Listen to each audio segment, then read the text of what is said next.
उत्तराखंड की लोक कथा बीरा बैंड। बहुत पुरानी बात है। उत्तराखंड के जंगल में एक विधवा बुढ़िया रहती थी। उसके 7 बेटे थे और एक प्यारी सी बिटिया थी। बेटी का नाम था बीरा। कुछ दिनों में जब बुढ़िया की मृत्यु हो गई तो उसके ये बच्चे अनाथ हो गए। सातों भाई शिकार खेलने के शौकीन थे। एक दिन वे सातों भाई मिलकर एक साथ शिकार खेलने निकले। उन्होंने चलते चलते अपनी बहन बीरा से कहा, बहन तुम हमारे लिए भोजन बनाकर रखना, हम जल्द ही लौट कर आएंगे।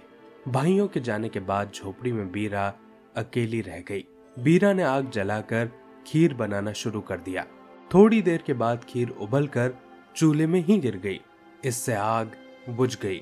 बीरा बहुत परेशान हुई। उसके पास माचिस भी नहीं थी।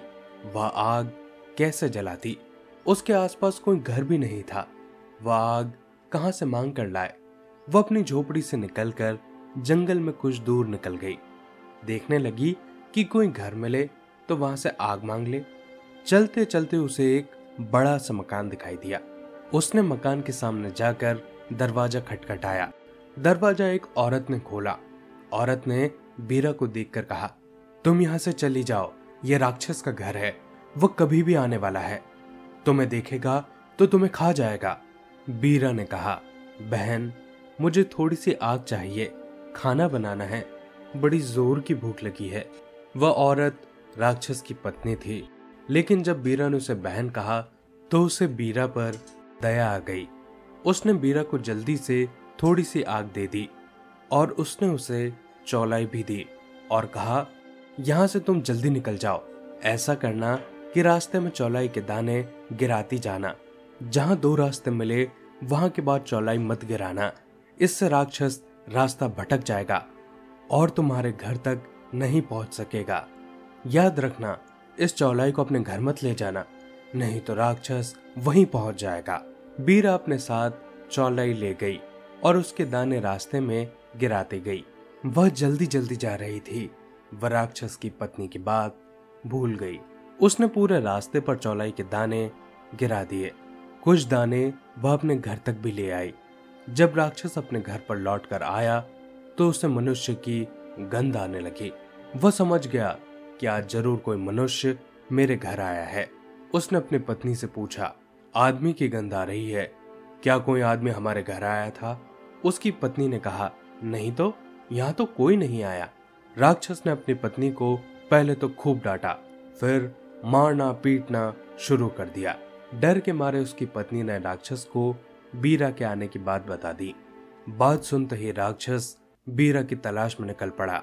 वह चौलाई के बीच देखता हुआ बीरा की झोपड़ी तक जा पहुंचा।